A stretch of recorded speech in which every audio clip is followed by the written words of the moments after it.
আজকের এই অপেক্ষায়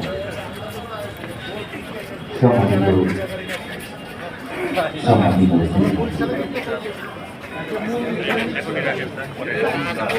গণভোট নিয়ে আলোচনা হয়েছে, একটি প্রেজেন্টেশন হয়েছে। আপনারা সম্পূর্ণ এখানে সবাই আমরা বুঝে ফেলেছি, এটাও বলা যাবে না, একটু নিজ দায়িত্ব অনেক কিছু বুঝতে হবে। মূল কথাটি হলো, আমরা সবাই জানি যে 2024 সালের জুলাই আগস্টে গণঅভ্যুত্থানের মধ্য দিয়ে রাষ্ট্রের একটি ব্যাপক পরিবর্তনের আকাঙ্ক্ষা জনগণের মধ্যে প্রকাশিত হয়েছে। সেটির প্রেক্ষিতেই কিন্তু সংস্কার কমিশনগুলি গঠন করা।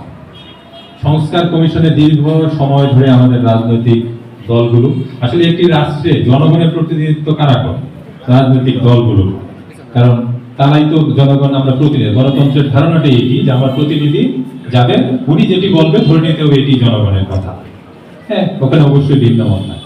তাহারা দীর্ঘ আলোচনার মধ্যে দিয়ে কিছু বিষয়ে একেবারে চূড়ান্ত ভাবে মানে সর্বসম্মতিক্রমে পৌঁছাতে পেরেছে, কিছু বিষয়ে কারো দ্বিমত রয়ে গেছে। এই সবগুলি বিষয়ে জুলাই সনদে অন্তর্ভুক্ত হয়েছে। এখন আমরা জানি যে জনগণের এই আমাদের বাংলাদেশের রাষ্ট্র, আমাদের যে সংবিধান, সেই সংবিধানে বলা হয়েছে যে রাষ্ট্রের সার্বভৌম ক্ষমতার মালিক হচ্ছে জনগণ, এই দেশের মানুষ, আপনি আমি, আমরাও কিন্তু জনগণ দায়িত্ব পালন করছি। তাহলে এই প্রস্তাবগুলি বাস্তবায়ন করতে গেলে সংবিধানকে পরিবর্তন করতে হবে।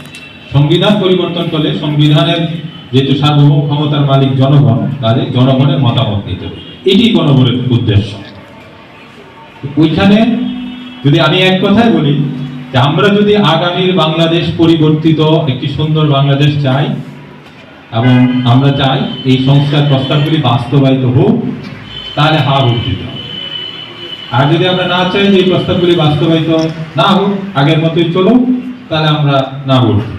বিবেচনা অবশ্যই জনগণ, কারণ উনি স্বাধীনভাবে সিদ্ধান্ত গ্রহণের, প্রত্যেক মানুষই স্বাধীনভাবে সিদ্ধান্ত গ্রহণের অধিকারী। সংবিধান তাকে সেই ক্ষমতা দিয়েছে, কাজে অবশ্যই।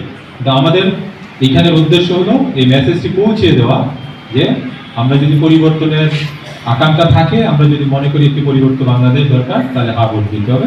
আর যদি আপনি মনে করেন যে না, এই পরিবর্তনগুলির প্রয়োজন নেই, তাহলে আপনি না।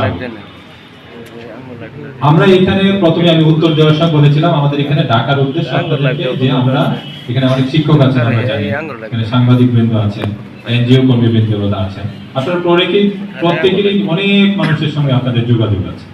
আপনারা এই মেসেজটি পৌঁছানোর জন্য যে আমরা এই আজকের মিটিং এর মধ্যে একটা বড় সংখ্যক মানুষের কাছে পৌঁছাইতে চাই যে আপনারা গণভোটে পার্টিসিপেট করেন এবং আপনার মতামত ব্যক্ত করেন। এখন দুটি আসলে একই দিনে একই সাথে অনুষ্ঠিত হবে। স্বাভাবিকভাবে জাতীয় সংসদ নির্বাচন, যেহেতু কোন দল সরকার গঠন করবে, ক্ষমতায় যাবে, দলীয় দলগুলির আসলে ওই দিকে মনোযোগ বেশি থাকে।